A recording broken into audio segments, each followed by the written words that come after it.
views and opinions expressed in this program are those of the participants and do not necessarily reflect the views of BronxNet or the program underwriters. Hi, everyone, and welcome to Mission BX. I'm Eileen Newman, your host, and the role of Mission BX is to take you into the world of nonprofits in the Bronx. Mission BX is a collaboration between BronxNet and the Center for Bronx Nonprofits at Hostos Community College. Today, we're going to be visiting with Jerelyn Rodriguez, who is the co-founder and CEO of the Knowledge House, a very special place. So stay tuned and come along to the Knowledge House.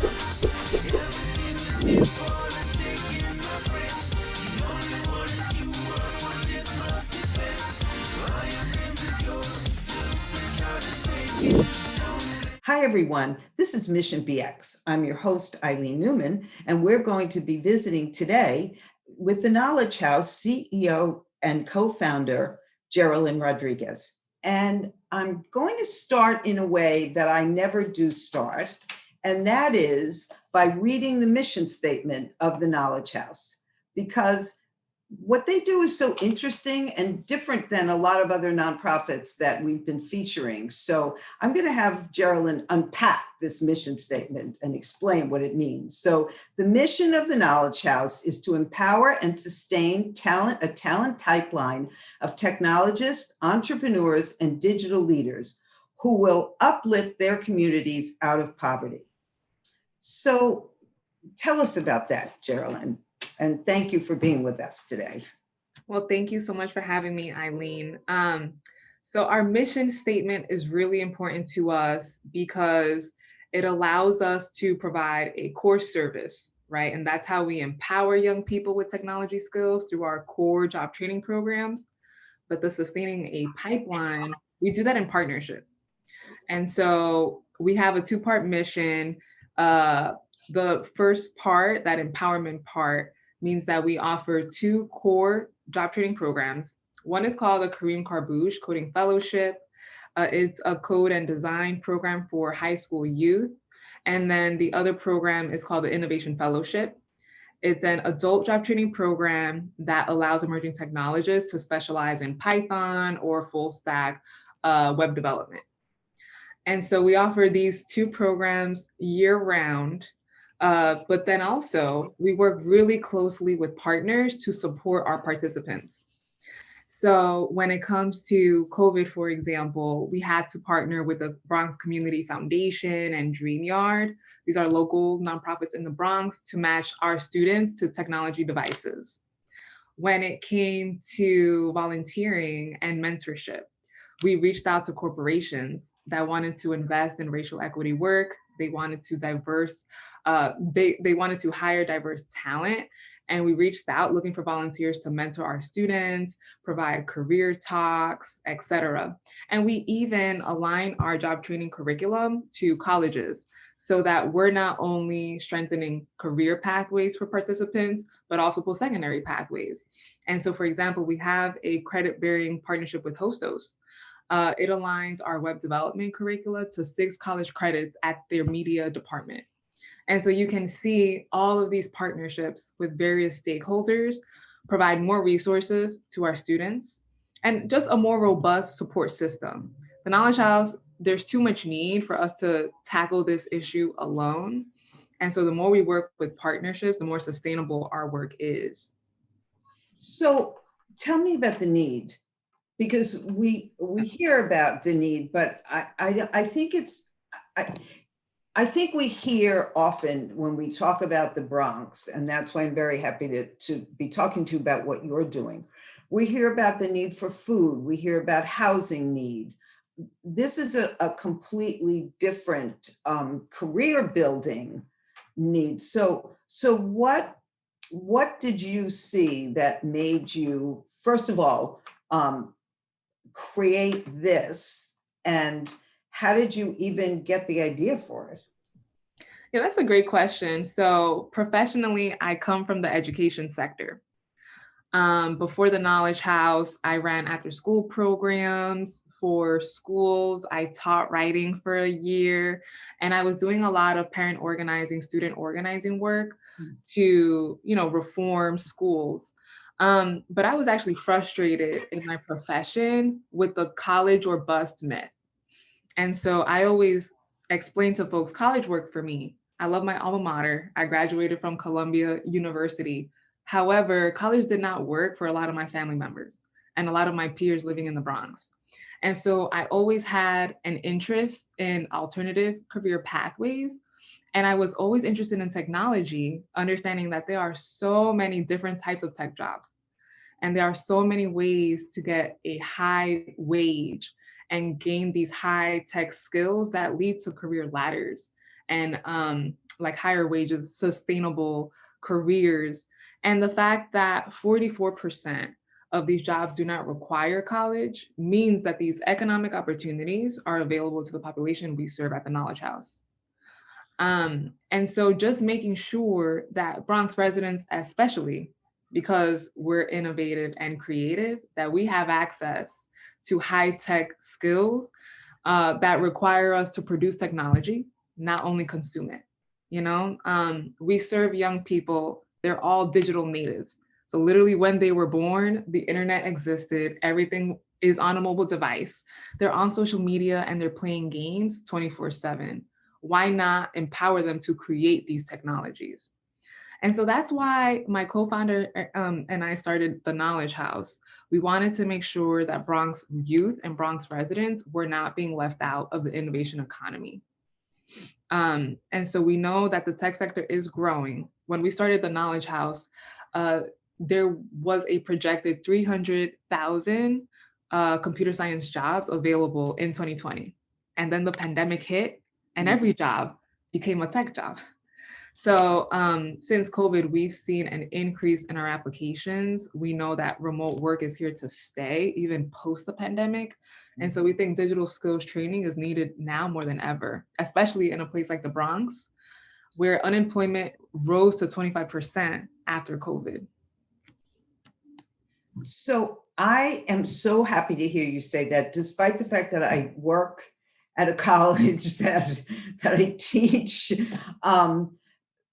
because one, and this is also something that's starting to happen. I had spent many years in the independent film industry, so I would constantly think, why are we not directing young people into these jobs? I would talk to people who had a high school education and were electricians and were making $100,000 a year because they had a skill. And I know that, I'm not sure that, I think you might be aware of them or working possibly with them. RealWorks, do you know about RealWorks? Yeah, so RealWorks, they're another nonprofit in this space, Yes. and they've been doing a lot of work with credentialing, especially for media and entertainment jobs. Yes. And so we are literally looking to their best practice, like how to make sure that an underserved population can signal to employers the skills that they have through these credentials. So really happy to be working with them and following their partnership with CUNY.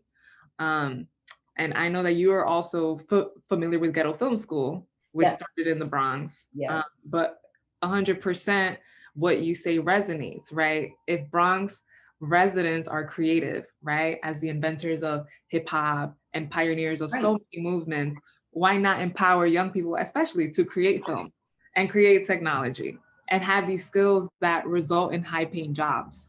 Exactly. And that had jobs that they can have forever because they can grow into those jobs. Because I know that the credentialing piece of RealWorks is actually leading to something I thought I would never see. And that is women and people of color having opportunities to work next to union employees that have been in the field for many, many years. So all of this is extremely exciting to see. And I think that the coming together of people like you and people in other organizations, the people up at Hostos who are doing the work in animation and Mhm. digital media of all sorts. And I think that one of the things that's also happened is that these things were things that the general public didn't necessarily understand what this all was. I mean, what was digital media? But now we're more and more understanding what digital everything is. So, but given that, I have a couple of questions to ask you about the changes. Yes, you had more people coming to your classes. What did you have to do as a result of the pandemic to be able to respond Yeah. to new population that was at your doorstep? So I can share some examples of how COVID impacted us. I mean, the biggest challenge was maintaining our financial health. As soon as COVID hit, my funding partners, some of them became unresponsive. My government contracts were on hold. Yeah. And I just saw other workforce development nonprofits cancel their programs, or ramble to start new programs. But for us, not having that, steady cash flow really put us at risk of, having payroll cuts. We had to freeze hiring through all of 2020. Luckily, we received the PPP loan that helped us survive 2020. And then the murder of George Floyd happened. And then we really leveraged the call to action for corporations, especially. We saw a lot of companies stand up, share solidarity statements, promising to diversify their workforce or promise to invest in racial equity work. And then things started to shift for us. We increased our corporate giving. We were able to partner with companies that not only funded our work, but they donated technology for our students. Whereas in 2019, we recruited 50 volunteers. Last year, we were able to recruit 90 volunteers just because companies were being so generous. Right. And, everything had to transition to virtual. And so because the virtual instruction, because everything was virtual, it was easy for volunteers to engage with us no matter where they were located. So I'm going to stop you there because we have to take a little bit of a break. Okay. And then I want to hear all about the rest of that. And also, I think that you got a big acknowledgement from a huge foundation that we want to talk about too. So, absolutely. Okay. So we'll talk about that when we come back. We built a media network for you. BronxNet TV. Come learn in your new state-of-the-art studios at Lehman College. At Mercy College. And coming soon to the South Bronx in the Hub. Inspire with your stories, culture, history. Your Bronx on BronxNet. Engage with us. Connect with us at your channels and at BronxNet.tv.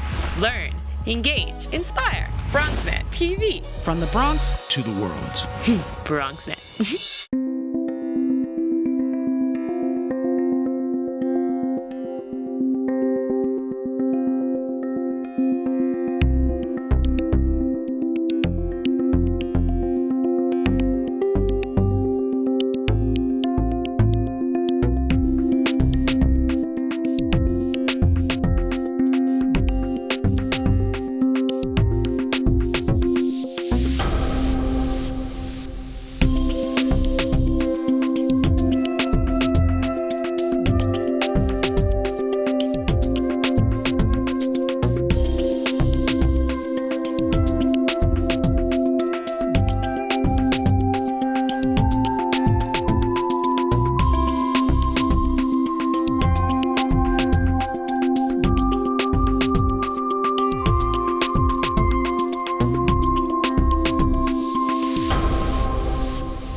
Welcome back, everybody. And I'm here with Jerelyn Rodriguez from the Knowledge House, and we're talking about what happened when COVID struck.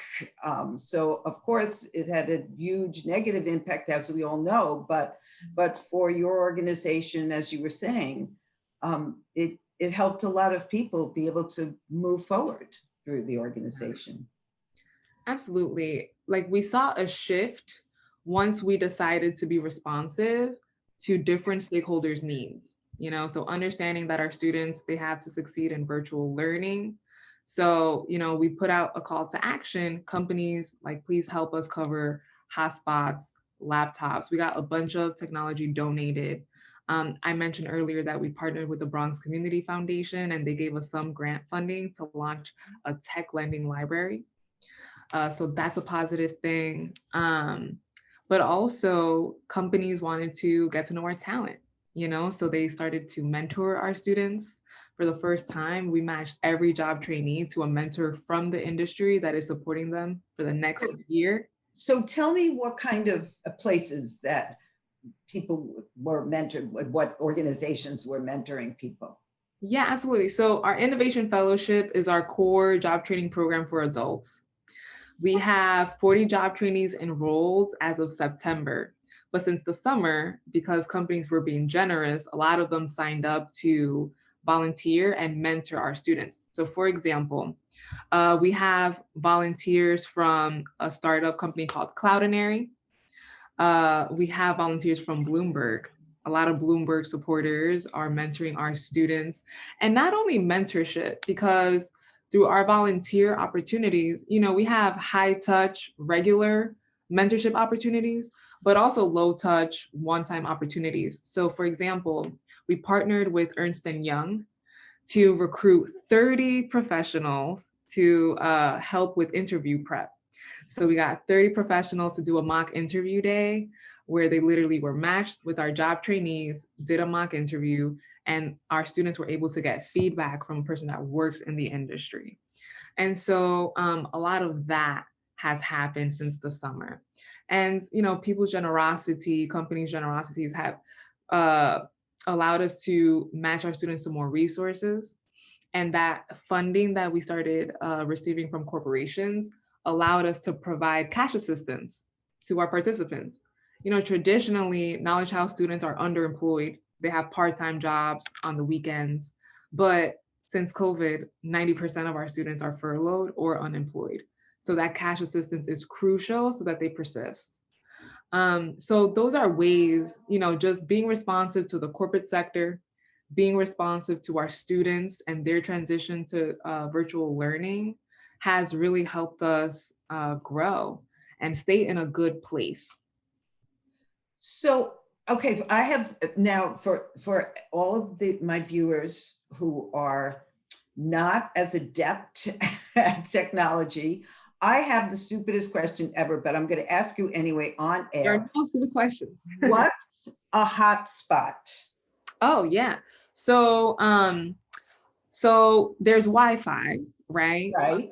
So everyone has Wi-Fi, or not everyone has Wi-Fi, but people have Wi-Fi connected to their homes.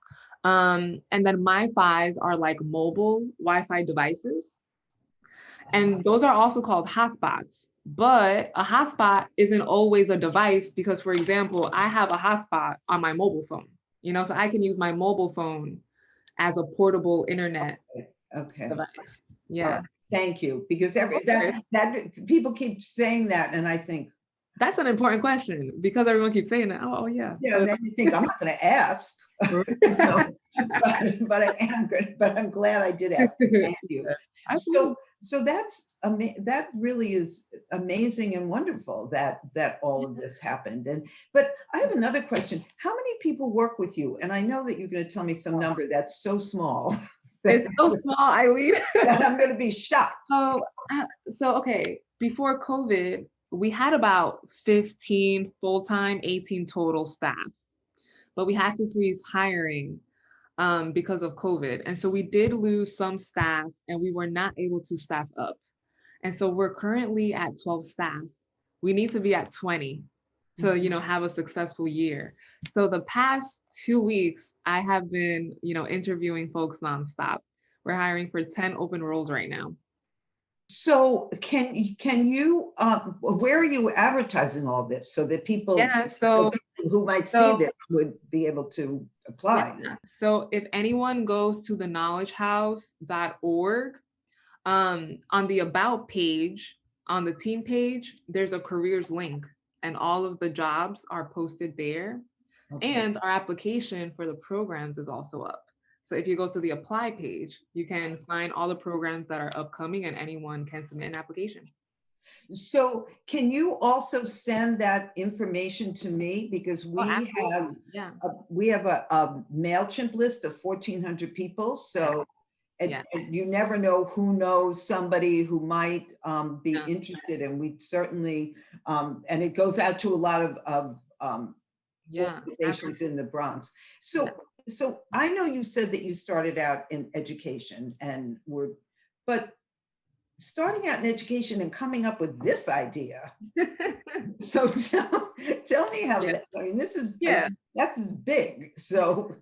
Well, there's a part of my personal story that I haven't shared yet. And so even though I worked in education professionally, when I was in college, I studied film. And so I have a passion. I have a passion for film. I've been writing, producing, editing short films since I was in high school. That's how I became passionate about film, through Ghetto Film School. But when I was making short films in high school, HD wasn't a thing yet, and social media was not popular yet. And so I literally was digitizing the footage from my standard tapes and using all this extra hardware. It would take hours to make a short film. And in high school, finally, they upgraded the technology, and then there were HD cards. And then all of a sudden, editing was so fast. And then with the launch of YouTube and social media, I just realized how technology is providing access so that the average person can tell stories. You know what I mean? Right, exactly. Always share what got me passionate about technology is how I saw technology transform cinema and create access. And so that's my tie to technology. And when I started the Knowledge House, it was my dream to teach filmmaking skills. But it just happened to be that teaching coding is, affordable because things are online. You don't really need cameras, etc. Right. But that's the tie to technology. And so my last job before the Knowledge House, I was actually doing some community organizing for this campaign. I was the field director for Reshma Saujani's campaign for New York City Public Advocate. This was back in 2012. And she's also the founder of Girls Who Code. So I learned a lot about how the nonprofit sector was tackling this issue, this tech access issue. And I was inspired to see a woman of color start something. And she's not a technologist. I'm not a technologist either. So just seeing how she did it inspired me. And it was at that job that I met my co-founder, actually. I was campaigning, canvassing, and I bumped into the Bronx Business Incubator, which is located in Hunts Point. Right. And so there I met so many technologists. They were of color. They were making a lot of money, but they were choosing to stay in the Bronx. But their challenge was that they couldn't hire locally. There wasn't enough of a pipeline. And so my co-founder, Joe Corano, he was the community manager at the Business Incubator at the time. So he introduced me to these tech entrepreneurs. He also introduced me to the Bronx Tech Meetup, other tech leaders locally. And that's how I got involved. And so with my co-founder and all of these tech entrepreneurs from the incubator, we launched the Knowledge House in 2014. Right. So Reshma Saujani didn't end up winning, but I had built this network of local techies, that really wanted to give back to their community. So it was really inspiring. And that's how we got started. That is a great story. And it's an inspiring story for people who who think about being entrepreneurs, who can't really imagine that they could, and just Right. the idea of connections. And I think that people think of connections as something that's out there, connecting with people you're never going to meet. And in fact, what you've just talked about is connections close to home. Local connections. Absolutely. And that's incredibly inspiring, and should be inspiring for anybody watching this, thinking about doing this. So we're running out of time, unfortunately, but I do want to ask you, where do you see Knowledge House in 5 years, after you've made your feature film and people know that, but where? Well, Eileen, that's still a dream. So, but dreams don't die. I know those dreams. Oh, thank you. Well, what's really exciting is that because we had a positive year in 2020, we're resuming with our expansion plans. Starting 2019, we were exploring what national expansion looked like, and then COVID kind of put those plans on pause. But we're going to continue with our expansion plans through 2021. The job training programs are going to stay virtual. So it actually allows us to go into different markets and pilot what it's like to serve job seekers and form partnerships with wraparound service organizations or employers in those different markets. And so for the next 5 years, we are looking to expand to 2 to 3 different cities. And so this year, we are going to increase our enrollment and impact in the Bronx, but we'll also make our programs available to job seekers in Atlanta, Georgia, in Newark, New Jersey, and Los Angeles, California. So growth, we have a lot of ambitious growth plans, and that's why we need to hire so many people right now. But yeah, I just want to increase our impact, There's so many people that have needs right now. And if we can expand our services to expand impact, I would love to do that. That is great and just inspiring. So, and now we have to leave you, but thank you so much, Jerelyn. Thank you, Eileen. I learned so much because I've known about the Knowledge House, but never really the nuts and bolts. And now I even know what a hotspot is. So thank you for spending time with us. Yeah, thank you, Eileen. And I'm happy to come back anytime. Great. And good luck with everything and the film. Thank you. Unfortunately, that's all we have time for today. We're sorry to have to end our visit with CEO and co-founder of the Knowledge House, Jerelyn Rodriguez. But if you'd like to watch the show again or missed any part of it, just go to bronxnet.tv and look for Mission BX. And make sure to join us the next time we go to visit yet another wonderful nonprofit in the Bronx. Everything is for the